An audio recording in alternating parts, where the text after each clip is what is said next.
You got people coming here to do jobs Americans aren't doing. We need to figure out a way that they can do so in a legal basis for a temporary period of time. That was President Bush just about 20 minutes ago telling the nation a guest worker program will take pressure off of the border. It's just part of the president's plan to overhaul the nation's immigration laws. Let's bring in Jim Gilchrist. He's the president and founder of the Minutemen Project, and Professor Raul Hinojosa of the UCLA North American Integration Center. Nice to see you both today. Thank you.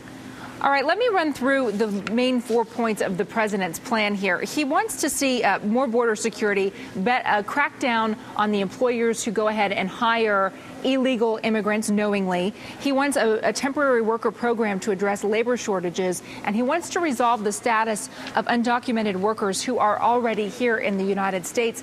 Jim, what do you make of the president's plan? Well, in a perfect world, Contessa, a politician would not lie to us, first of all, and would not make promises he or she never intended to keep. I want to see results. The American people want to see results. No exception. We want results. Well, we don't want more rhetoric. Do you think you're going to see results from the president's plan? No, not at all. I have no confidence in the president or our current Congress in carrying out the simple enforcement of our immigration laws. Raul, they haven't done so in 40 years. Raul, how about you? How do you see the president's plan?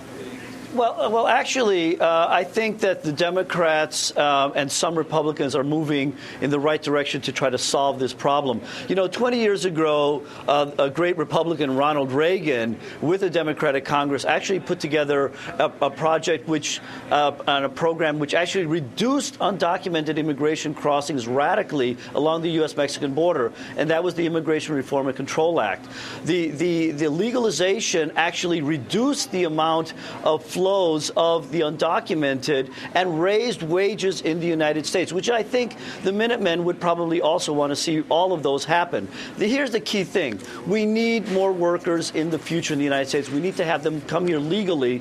That's the problem that needs to be solved, not building walls on the border. Our long-term competitiveness requires us to solve the problem correctly. You bring up 2 points that I'd like to talk to Jim about. Jim, first of all, the president said in his speech today, look, border apprehensions are down 30%. The president said, if you're apprehending fewer people, it means fewer people are trying to cross. Your Minutemen are out there on the border. Is that what you're seeing? Somewhat, Contessa, but even with a 30% reduction in 1 year, that's not enough. That means 3.5 million illegal aliens entered through that southern border unapprehended from all around the world, not just Mexico and Guatemala. That's still a phenomenal amount of people. That's equivalent to about, I don't know how many Army divisions invading the United States. And Jim, then secondly, you heard Raul mention that legalization ends up leading to workers crossing legally and earning better wages. If you have a guest worker program that mandates minimum wage standards for these workers, are you still going to see U.S. employers hiring undocumented workers because they want to get away with paying them less? Actually, you don't see that. What you see is a very different change in the labor market. We saw that in Los Angeles. We're doing a study 20 years after legalization. Right after legalization, actually, some of the worst offenders were basically pushed out of the labor market because workers were empowered. Think about it. Wouldn't you rather have the level playing field that everybody loves to talk about in the United States so that all workers can basically tell their employers, no, you have to follow Jim, legal. what do you think? There aren't enough Minutemen to solve this problem. Jim, do you think that U.S. employers would buy that?